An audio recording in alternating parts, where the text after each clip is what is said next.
We have an obligation to every last victim of this illegal aggression because all of this carnage has been done in our name.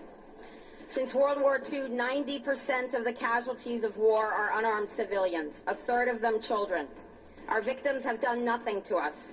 From Palestine to Afghanistan to Iraq to Somalia to wherever our next target may be, their murders are not collateral damage. They are the nature of modern warfare. They don't hate us because of our freedoms. They hate us because every day we are funding and committing crimes against humanity. The so-called war on terror is a cover for our military aggression to gain control of the resources of Western Asia.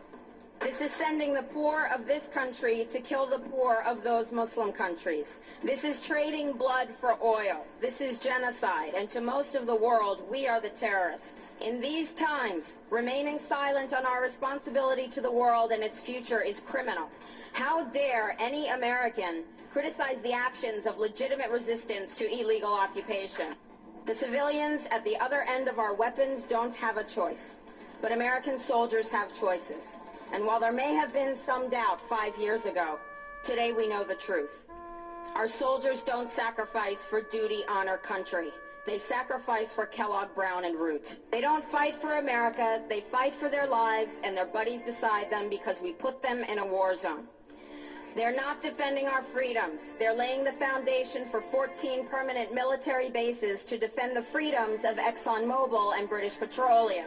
They're not establishing democracy. They're establishing the basis for an economic occupation to continue after the military occupation has ended. Iraqi society today, thanks to American help, is defined by house raids, death squads, checkpoints, detentions, curfews, blood in the streets, and constant violence.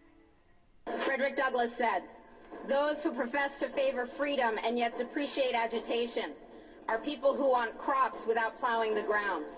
They want rain without thunder and lightning. They want the ocean without the roar of its many waters."